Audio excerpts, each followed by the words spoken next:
Dr. Maxwell. It is now my pleasure to introduce Kim Reynolds, the Lieutenant Governor of the state of Iowa. Kim Reynolds grew up in St. Charles, Iowa, located in Madison County, and graduated from the Interstate 35 School District. She attended Northwest Missouri State University, where she majored in Business Administration and Marketing, and she also earned credits from Southeastern Community College and Southwestern Community College. In April of 1982, she married Kevin Reynolds, and the couple lived in the Iowa communities of Oakland, Mount Pleasant, before moving to Osceola in 1990. Reynolds has worked in the Clark County Treasurer's Office and was elected the Clark County Treasurer in 1994. In this position, she took a very active role at the local, state, and national level. And in 2000, she served as president of the Iowa State Treasurers Association. She successfully ran for re-election as Clark County Treasurer in 98, 02, and 2006. Reynolds served as Clark County Treasurer until she was elected to the Iowa Senate in 2008. And on June 24, 2010, Reynolds was named Governor Terry Branstad's running mate. And on November 2nd, she was elected Lieutenant Governor of the state of Iowa, where she has been a tireless advocate for STEM education, leading an unprecedented effort to improve education in science, technology, engineering, and math. She and her husband have 3 grown children, Nicole, Jennifer, and Jessica. One is a teacher. And 4 grandchildren, Wyatt, Rush, Gavin, and Avery. Please join me in welcoming Lieutenant Governor Kim Reynolds.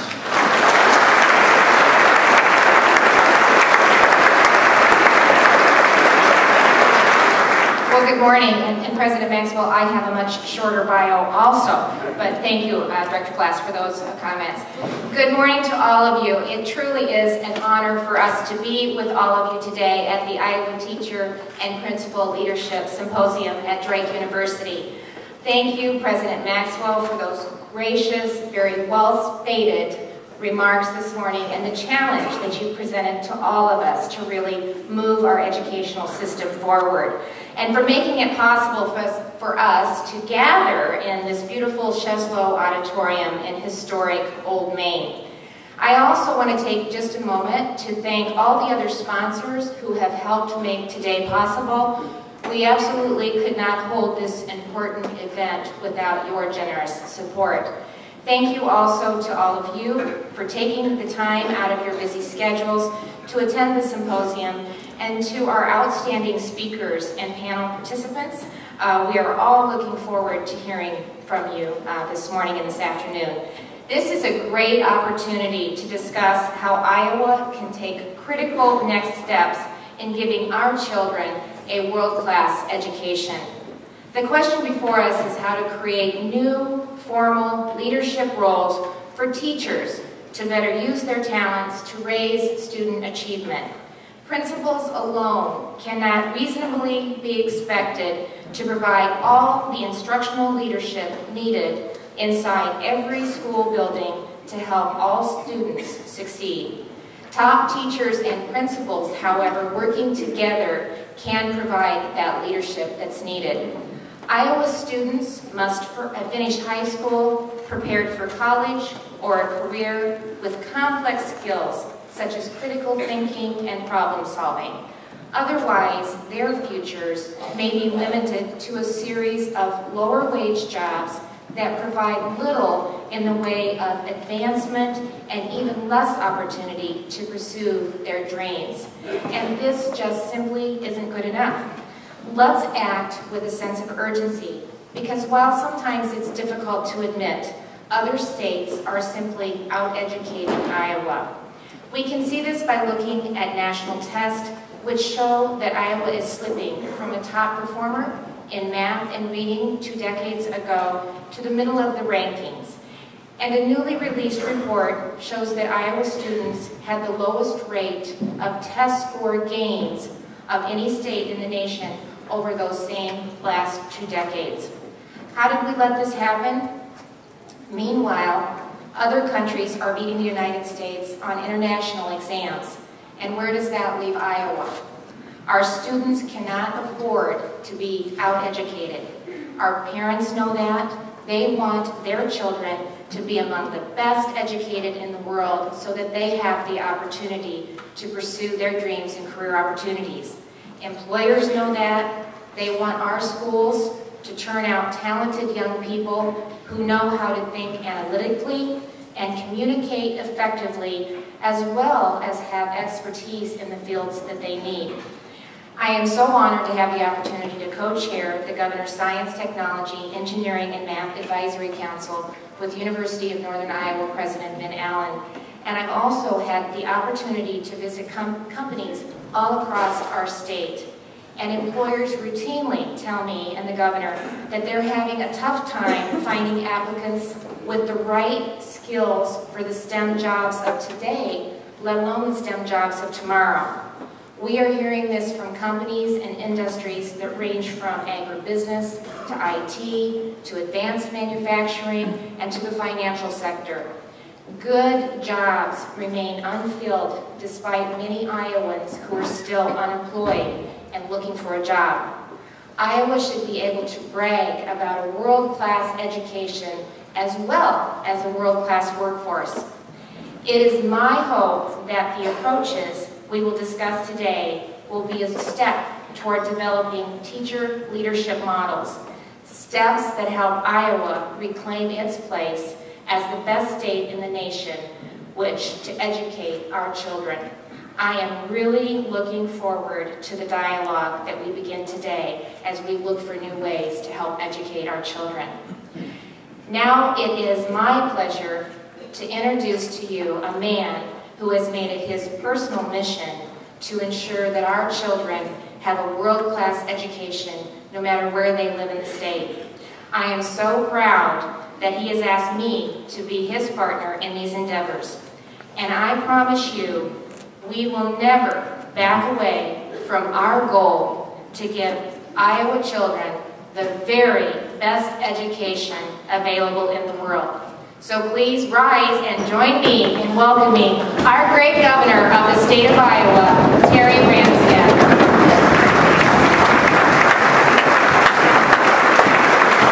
Thank you very much. Thank you. Wow, what a great turnout. Thank you all for being here today. Thank you, Lieutenant Governor Kim Reynolds, for that very nice introduction. President David Maxwell, thank you for hosting us, and thank you for your great introductory remarks. We appreciate your commitment and Drake University's commitment to quality education and helping us really restore Iowa's leadership position in education. This is a beautiful building, and I can tell you way back when I was a law student here, I actually had a course in torts taught by T.J. McDonough in one of the rooms upstairs in what we called Old Main at that time. So it's great to be back for this special occasion. I want to express my deep appreciation to everyone that's here today for your commitment to giving Iowa students a world-class education. We face this challenge together because Iowa's young people are counting on each of us. Many other states and nations are working hard to improve academic achievement and narrow the gap between high achievers and low performers. They understand that all students must be ready to compete in this global economy. They also know that great teaching is a game changer. That's why strengthening teacher and principal leadership to support great teaching everywhere is a critical next step for education here in the state of Iowa. This will require more professional collaboration and creating new career pathways for teachers. Iowa has many excellent teachers who pour their hearts into giving every child the very best education possible. I know this from visiting schools all across the state, and I recently was in Carlisle to learn about their new summer reading program. But I also know this personally because my daughter Allison, who's here today, is a third grade teacher in Waukee. Lieutenant Governor Reynolds' daughter Jessica, who's also here today, teaches first grade in Creston, Iowa. What we lack is a system that assures great teaching in every classroom. When Lieutenant Governor Reynolds called for acting with a sense of urgency, she was not exaggerating.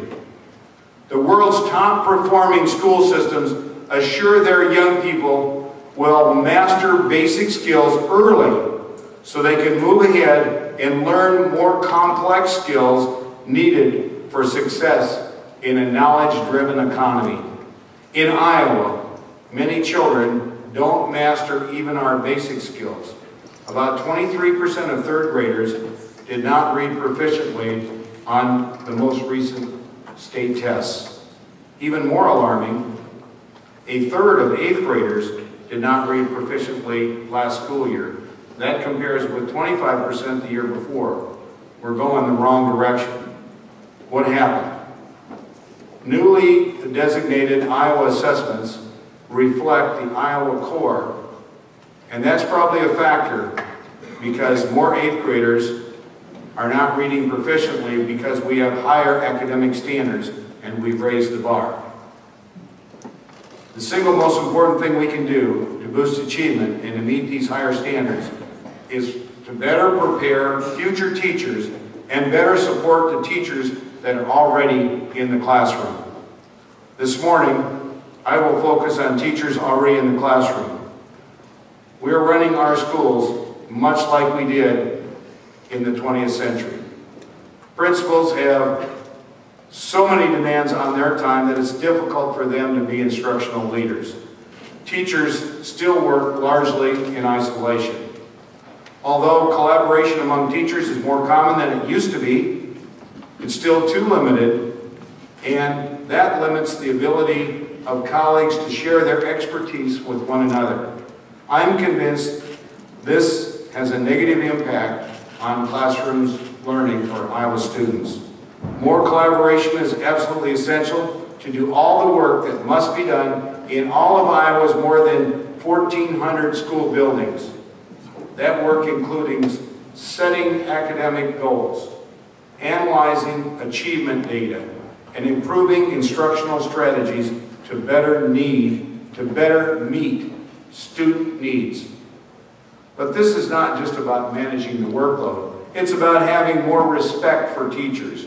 Teachers should be honored, supported, and rewarded for their invaluable work.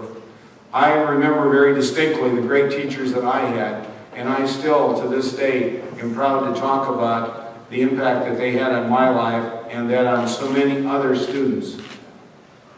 And we know that teachers touch the next generation and have such an impact. What sorts of teacher leadership roles are we talking about for the future? Our October 2011 education blueprint included a teacher leadership and compensation structure with apprentice, career, mentor, and master teachers.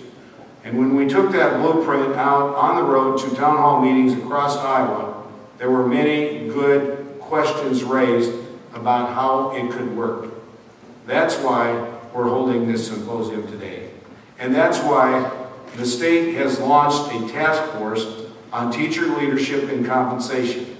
And we're eager to see those recommendations later this fall. I'm also looking forward to today's presentations at this symposium.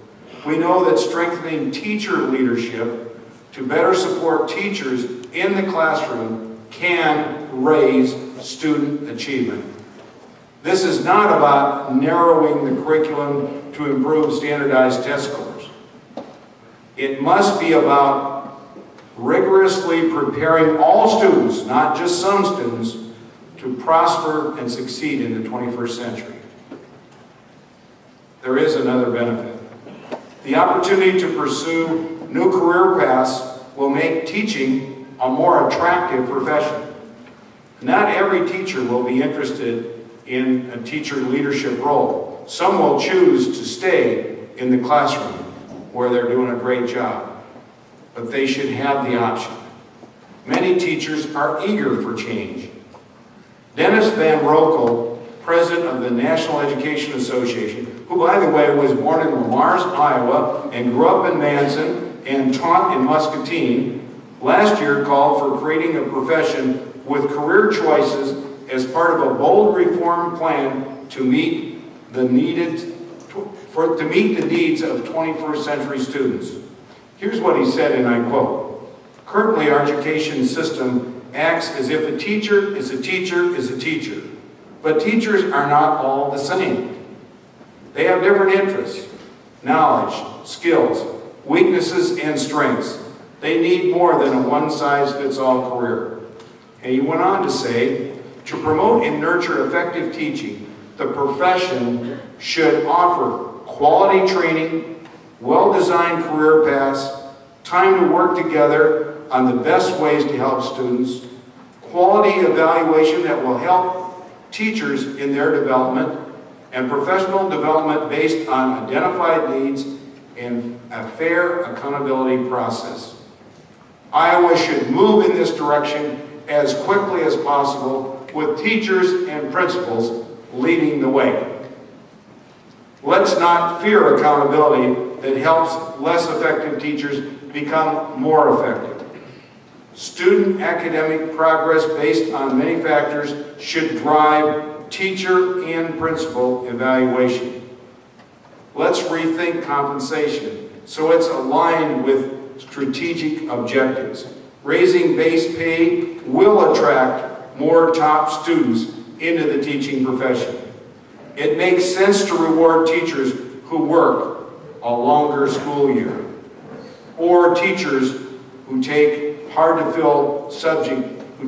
hard-to-fill subject areas, or those who teach in our most challenging and difficult schools.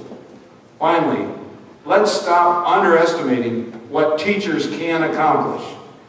There's a tendency to point to all the problems with society and with families that are outside the school system as an excuse for poor student academic performance.